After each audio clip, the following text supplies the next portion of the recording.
So last night in class, we talked about accounting and the definition, and I explained that the definition of accounting is a language of business. And I also shared with you that I was going to show you how you can use what we're learning in class and apply it to all parts of your life. Well, that's why I'm here to bring that experience to you, to your awareness today. So when we're talking about accounting being the language of business, guess what business I'm really referring to? You. The business of you. That's what I'm talking about in accounting. It's the business of you. Now, while we're in class, what I'm asking you to do is more of like, let's say, a mental exercise. Well, right now, I want you to feel what I'm saying. So at the end, we talked about the basic accounting equation, where the assets equal the liabilities plus the equity. Now, I'm not going to go over the definitions of each of those because I did that in class, and you can always review the recording, or you can read that information in your book. I also showed you that another way to rephrase or to restate the basic accounting equation is where you take the assets minus your liabilities and it equals your equity. In other words, everything that you own, you subtract what you owe, and then what's left over is the equity. And then someone asked about the liabilities. And what I realized is that I failed to share with you why we don't really focus on the equation for liabilities. And the reason why we don't focus on that is because the liabilities, again, the definition I explained was the creditor's claim to the assets of the business. Well, that's something that's outside of your business. It's not that it's not important. You do want to track what your liabilities are, but as far as focusing on trying to get an equation on it, that's bringing attention to the liabilities, and you're bringing more of them to you. You don't want that. We want more of the equity. We want more of the assets. And so the goal is for your liabilities to equal zero. So again, the assets and then the liabilities being the creditor's claim to the assets, you want that those creditors' claim to be zero. You want to own all of your assets. So in essence, A equals L plus E. You want that 100% of your assets to equal 0% going out to the creditors and then 100% being you. So that's what we were talking about in class last night. Well, I also shared with you I was going to, again, show you how you can actually apply that knowledge or that information and use it into your everyday life. So again, feel what I'm saying. The asset is you. The L, the liability, is the leakage of you. And the E is the essence of you. Okay? That's another way of looking at what I'm sharing with you. You are the assets. Where are there other parts of you that someone else are holding on to? That's what we're going to talk about. The liabilities, the leakage of you. Now, what does that mean? Or what am I talking about when I'm saying the leakage of you? I want you to just kind of look back and think back over, let's say, the last 24 hours about any interactions that you had, any experiences with any person or any situation that was not, let's say, pleasant. It could have been an argument. It could have been something as small as like a bad thought, an altercation, anything that you had within the last 24 hours that you're still thinking about, you're still ruminating in your mind, like something that just really, frankly, pissed you off, or something that just didn't sit right with you.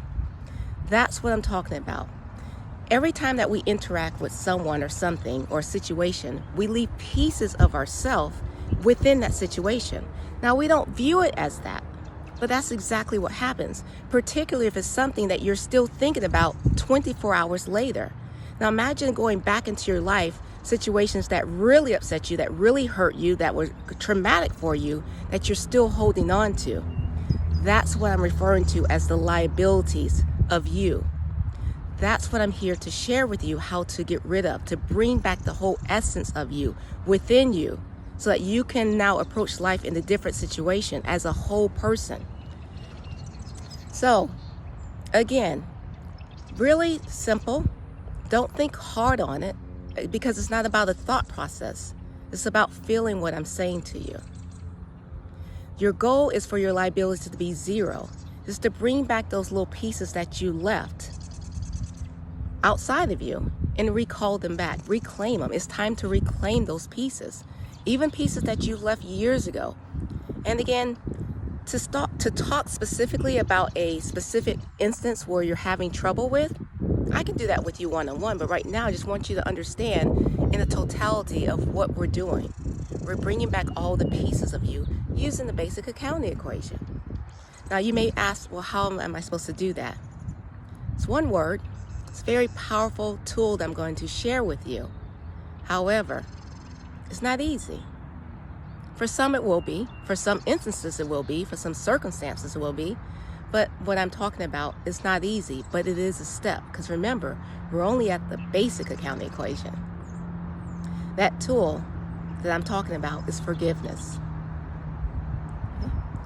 Now, if you recall what I mentioned last night in class, I said about 90% of what I'm sharing with you, or what I'm teaching you, and really what I'm unteaching you, is things, the preconceptions that are already held in your mind regarding what you think you already know. So get rid of all that you think that you know about forgiveness, and just kind of hear me, feel me in a different way today. It's not about saying that what happened to you was okay, that you agree with it. That's not what I said. I just said forgive, because I want you to understand what forgiveness does. It's a very powerful tool, and it's a powerful tool that if you don't utilize it, you're allowing it to work against you. I'm going to share with you how it can work for you and to your advantage and to empower you.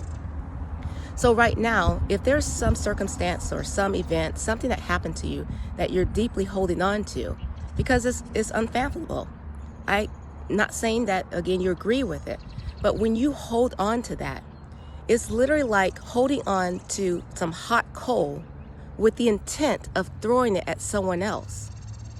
I guarantee you that whoever it is, that situation, that person that hurt you, whatever it may be, let's say it's a person, because in this case I want to use that as a conversation, and you were to talk to that person, they're going to have a different perspective of the story. They're not going to have the same perspective as you. The way you came out was how you felt about the situation, but the other person is going to be a different story. So therefore, by you holding on to that, you're holding on to that hot piece of coal. It's hot, it's burning you. And your intent is to throw it on someone else, but you're still holding on to it. So in essence, what forgiveness is just releasing that coal. That's all you're doing. You're not saying that what happened was okay, but what you're doing is you're saying that I'm not going to let that depower me. You're going to empower yourself to let that go and not hold on to it, to the fact that it's hurting you. And you may say, well, it's not hurting me. Well, it is. It's hurting you in small ways that you're not aware of. And that's what I'm here to share with you throughout the semester, is to bring this back to the wholeness, to bring you back to your wholeness. Now, again, we can talk a little later more about forgiveness, and I'll be bringing it to your awareness just a little bit more and more. But for those of you that are ready to start, or when you're ready to start, for even a small part, it doesn't have to be something big, just do something very small. Someone cut you off and you might have said an unkind 4-letter word to them, or whatever it may be. Just start small. But the main thing is to start. And how you start is this. It's 3 simple phrases. You say, I'm sorry. Please forgive me. I forgive you. And what that does is it brings back parts of you that are outside, and it brings it back to you. Not only that, there are times where you've done something, knowingly or unknowingly, that you've hurt or damaged someone else. You've said something unkind. You're also bringing that back to you as well. Because again, remember, I said every interaction, you're leaving bits and pieces of yourself out there. So now you're recalling them back, and you're recalling them back in kindness. Okay? All you're saying is, I'm sorry. Please forgive me. I forgive you. Just do this at night, just before you go to bed. And I guarantee you, that little small step will open up a big window of opportunity to make changes in your life. Remember, I said it is a wonderful world and an exciting world of accounting. Thank you for listening.